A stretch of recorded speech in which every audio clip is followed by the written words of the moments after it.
Oi, pessoal do signo de Capricórnio, tudo bem com vocês? Como é que vocês estão? Eu me chamo Ruth, tô com saudade de gravar para vocês, Capricórnio.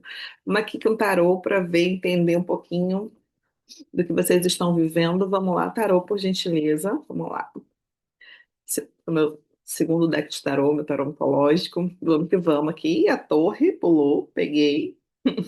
Ok, tava pensando nela, você acredita, gente? Ah, eu amo a torre. Vamos lá. Eu vou tatuar uma torre ainda. Como é que tarô, por gentileza? O pessoal do signo de Capricórnio, mais uma carta, por favor. O que eles precisam saber nesse momento? O três de ouros. Nossa, essa é a terceira tentativa de gravar para vocês. Nas três, o três de ouros caiu. Interessante. Mais uma carta tarô. O pessoal do signo de Capricórnio. Três de copas, virou aqui na minha mão. E pulou a sacerdotisa, que também na última tentativa tentou, também estava presente. E mais uma carta, por favor, situação, resolução dessa situação, tarô, por gentileza. Pessoal do signo de Capricórnio. Ah, virou aqui o carro. O carro. E no fundo do maço a gente tem o quatro de copas. Quatro de copas, rainha de ouros, rei de ouros, interessante. Rainha de espadas. Tá, pode ser que vocês tenham um signo de Libra também. Acabei de gravar para eles e essa carta caiu. Essa carta é a carta do Rei de Ouros também. Depois vocês dão uma olhada lá se vocês sentirem que devem. Mas vamos lá, o que que a gente tem aqui para vocês? Capricórnio, tem uma torre na vida, né? Aí disponível para revelar coisas que estão dentro de você. Interessante que a torre, ela fala sobre vergonha, sobre tabus, assuntos que a gente não traz muito à tona, né? Principalmente a torre nesse tarô mitológico aqui fala sobre o mito do Minotauro, tá? Do rei Minos, né? A esposa dele que copulou com um touro, engravidou, teve o Minotauro, né? O rei Minos colocou ele aprisionado aqui nessa torre no meio do oceano, e aí fez o labirinto na torre, né? Para que ele não conseguisse achar a rota de saída. Tinha ali quem guardava, tinha os guardiões, etc e tal.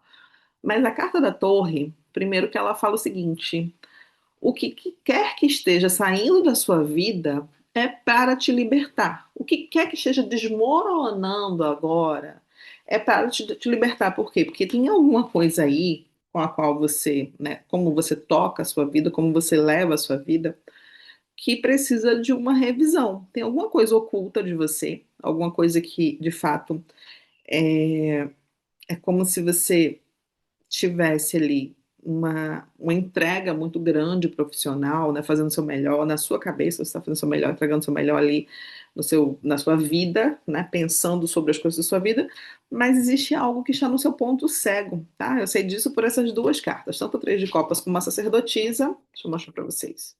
Tanto o Três de Copas quanto uma sacerdotisa me fala sobre alguma coisa que está fora do seu campo visual. Aqui, né, sacerdotisa, a gente tem Perséfone, que ela se chamava primeiro Coré, né, e ela mudou de nome quando ela foi ser rainha do submundo. Ela virou a, a dona, né, do inferno e tal. E aqui ela, inclusive, interessante que nessa carta especificamente representa ela assim, ó, soltando um buquê, né? O buquê se despetalando aqui. Esse buquê são flores de narciso, tá? Um buquê de flores de narciso. E flores de narciso, elas possuem um cheiro muito característico, né? Um cheiro muito bom, inclusive, que inebria, que esconde. Tem a ver com ego, né, gente? Com excesso de ego. Aqui é quando ela deixa, ela se despersonaliza no sentido de ser, né, Coré, a menina, né, a garota, e se torna a mulher, Perséfone, rainha do submundo. É quando ela de fato prova desse lugar, né? Você vê que aqui ela está descendo essas escadas, né? Tá num lugar de profundidade do submundo mesmo. E ela tá deixando o quê? O ego dela embora. Deixando todos os assuntos, e quando a gente fala sobre ego, eu sei que é um assunto muito batido, né? Tem o ego, o id, o superego, a gente sabe. Mas o que que acontece aqui é quando ela entende que precisa passar por alguns portais, né? Que precisa descer de forma abissal mesmo, para que a vida dela tenha o movimento, né, do carro aqui. O carro a gente tem Phobos e Deimos, né, que são aqueles os dois cavalos do Marte e do Ares aqui. E interessante que essa carta do carro, ela também é uma carta associada ao signo de Câncer, tá? Então, vamos lá, né? Nesse momento a gente está com expansão, com Júpiter transitando no signo de Câncer. E essa expansão, gente, não significa dizer que é leve, suave, não. É movimento. Como é que faz o movimento? Saindo do lugar que se está. Como, Ruth? Se eu não quero, se eu quero homeostase, eu quero uma vida boa, estável, equilibrada. Aí vem a torre, amor, e joga tudo para baixo. Te liberta, tá? Te liberta. Liberta dos seus condicionamentos antigos, das mensagens, das palavras, né? Esse quatro de copas aqui. Quem vai assistir o signo de Libra, eu acredito sinceramente, vai fazer muito sentido para vocês. Esse quatro de copas no fundo do maço, ele me fala sobre aquelas conversas que a gente introjeta, que a gente acha que são nossas, que as nossas mensagens, né? Que a gente conta, as histórias que a gente conta pra gente mesmo, ou que a gente escuta e a gente absorve como nossas, tá? O quatro de copas, né? Ele representa uma insatisfação. Interessante que tem um três de copas aqui na mesa, um quatro de copas. E a próxima carta seria um cinco de copas, né? O cinco de copas representa um desengano, né? Uma tristeza, uma lamentação, porque tem alguma coisa que está faltando na minha vida, então eu só enxergo falta. Sendo que a três, né, quem sabe da carta do cinco de copas, sabe que existem duas copas estáveis inteiras, né? Três estão desconectadas, três estão caídas ali, mas tem duas que continuam de pé. Então, por que que eu não vou, né? Se eu tenho uma única boca, por que que eu não pego essa única, né, uma dessas taças, dessas copas e eu bebo inteiro desses assuntos? Por que que eu preciso das cinco? Por que que eu só sei olhar para a falta? Por que que eu vou focar na falta? Existe aqui, gente, um poder, né? Quando a gente não pega pra gente o nosso poder, quando a gente questiona, quando a gente existe uma falta de fé aqui. E é interessante também, né? Quando isso acontece, vamos lá, de novo a torre. Aqui a gente tem Netuno, tá? Poseidon, né? Netuno aqui, que ele tá tipo aparando, né? Tirando esse símbolo, esse ser aqui mítico, né? Uma espécie de sereia, não sei, tritão, não sei quem que tá aqui. Essa figura tá afastando aqui, né? Algo do caminho, tirando do caminho aqui. É, Netuno, ele nubla muita coisa, né? Só que Netuno, ele também tem a ver com a nossa fé, sabe? Existe aqui uma necessidade, um convite à sua fé. É como se a sua fé estivesse sendo questionada. Por quê? Porque aqui você pode ter se deparado com tantas coisas dolorosas ao longo da vida, tá? Como todo mundo, como qualquer pessoa normal que está encarnado no planetinha. Só que você está com uma insatisfação muito grande, né? Eu sei o quatro de copas ali também. Uma insatisfação de seguir adiante, de levar, tá, a sua vida. É como se você tivesse até desconectada aí das suas emoções. Essa carta do carro também, né? Ela fica impenetrável, impenetrável você acessar as emoções aqui com essa couraça, né? Com essa vestimenta toda. Então você não permite, né? Nem que alguma coisa boa chegue para você, nem que as coisas ruins, ok. Mas assim, o que que precisa acessar, né? Te conectar com as suas emoções, com os seus sentimentos, com o seu coração, com a sua fé. Aqui representa um convite ao lugar de uma fé, tá? Gente, fé, ou a gente tem ou a gente não tem. Fé não é eu dizer que eu tenho. Fé é a certeza das coisas que eu não estou vendo. E a fé sem as obras é morta. Como assim, Ruth? Eu preciso fazer por onde? Eu preciso me movimentar, o carro aqui, ó. Me movimentar em direção à minha fé. Me movimentar na direção de que eu estou confiando que as coisas melhores estão vindo para mim. Por quê? Porque eu entrego melhor. É óbvio, gente. Se eu planto uma semente, eu só posso colher os frutos daquela árvore que vai nascer a partir daquela semente. Eu não vou colher outro. Então, quando eu questiono a minha fé, eu questiono a minha entrega. Eu questiono o meu plantio. Eu questiono o poder que eu mesma tenho, eu transfiro para alguém, eu transfiro para outros ou para o universo, para qualquer coisa, o meu próprio poder. E quando eu transfiro, eu perdi meu poder já, né? Já perdi o poder.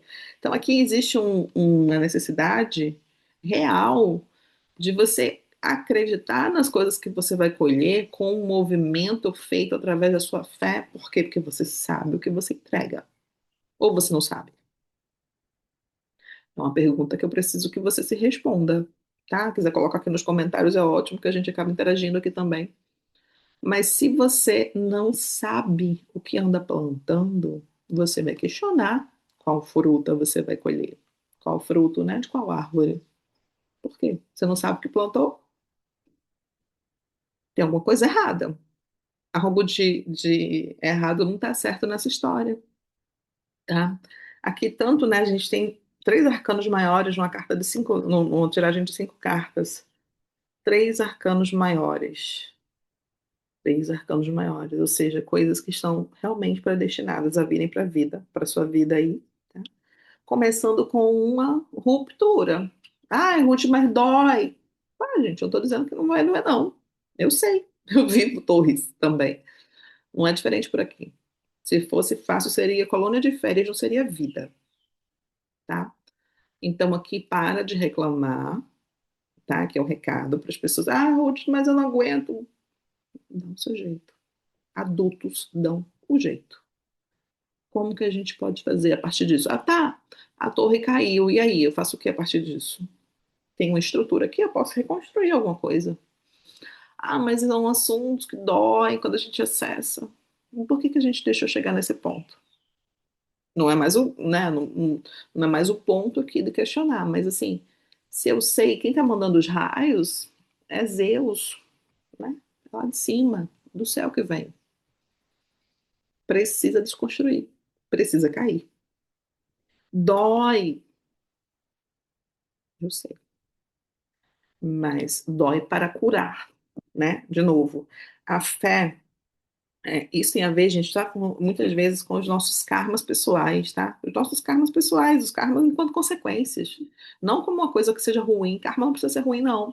Karma significa consequência de vidas passadas, onde a gente acumulou informação, onde a gente acumulou coisas, onde a gente fez coisas, né, determinadas coisas, e não precisa a gente entrar nessa pira, desse negócio, porque eu vou me martirizar, porque eu fiz isso. Não, você fez o que você fez com o nível de consciência que você tinha naquela época, na sua vivência, né?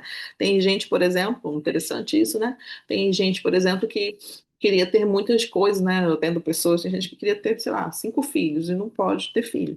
A pessoa, tipo, porque será que tem alguma coisa a ver com a minha vida passada? Gente, às vezes é só nessa existência aqui que você não existe propósito para você precisar ter filho, né? Eu tô falando isso aqui para vocês, pode ser até um pouco tanto quanto doloroso de ouvir, tá?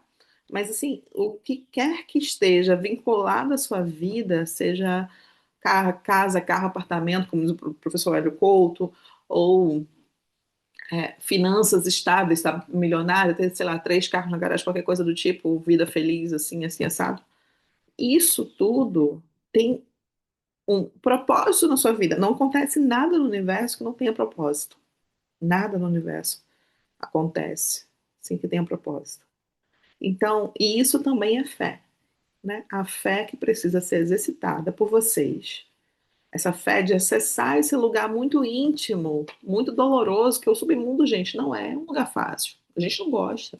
A gente quer muito ficar aqui, ó, superfície solar.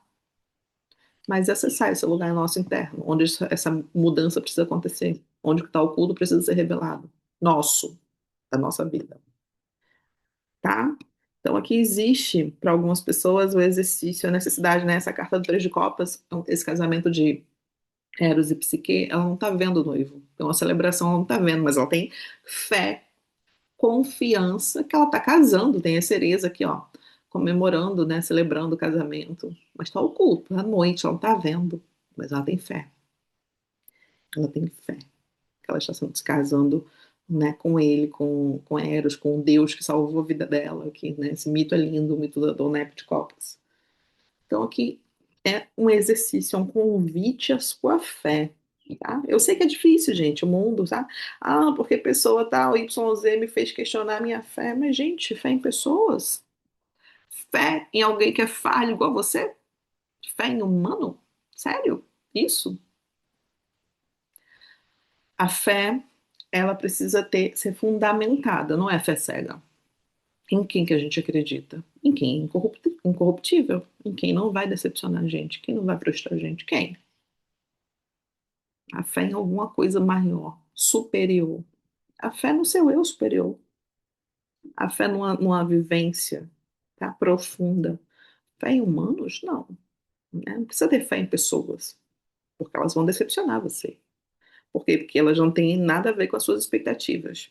Pessoas são pessoas, falhas, submissas, submetidas a erros como você.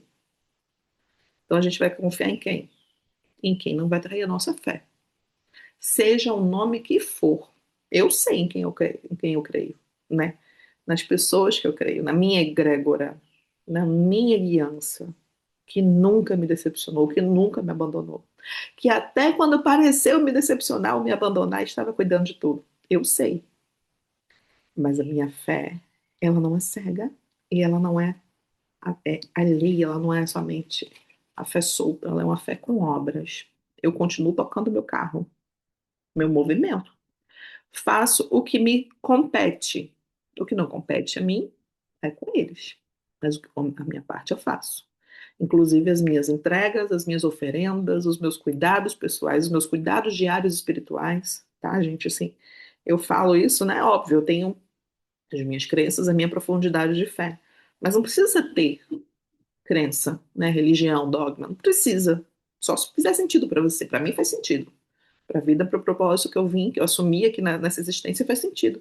Mas para você não precisa. Mas você precisa acreditar em alguma coisa. Precisa. Por quê? Porque não existe só esse campo aqui, não. Não, isso aqui é muito pouco. Na nossa linha de vida, a vida encarnada ela é mínima. Né? Na linha de existência, né? A vida encarnada ela é mínima. Tem muito mais. Então, se a gente não acredita e não faz por onde acreditar, não exercita isso. Ah, Ruth, como que eu vou exercitar? Não sei. Busca dentro de você alguma coisa que te traga fé. O que é que te exercita a fé? O que é que te lembra uma coisa que. Ah, em que época que você viveu coisas que pareciam impossíveis e foram realizadas? O que aconteceu na sua vida? Quais as situações da sua vida que, tipo assim, do nada as coisas aconteceram? O que que aconteceu na sua vida já? Isso é do nada? Gente, do nada, nada se cria. Pelo amor de Deus. Acreditem em mim, né? Ou testem. Não acreditem, mas testem. Então, assim, aqui é um convite, tá? A um mergulho, a um deixar ir, a uma profundidade, senão a sua vida ela vai continuar patinando, frustrante, tá? Isso aqui é um alerta para algumas pessoas. De novo, assistam o vídeo do signo de Libra. Tem uma mensagem especial lá. Cai algumas cartas semelhantes, né? Vou pegar aqui, vou pegar Sibila para vocês. Sibila, por favor, pessoal do signo de Capricórnio, um conselho, por gentileza. Gente, já deixou seu like, já deixou seu hype, já mandou esse vídeo para alguém?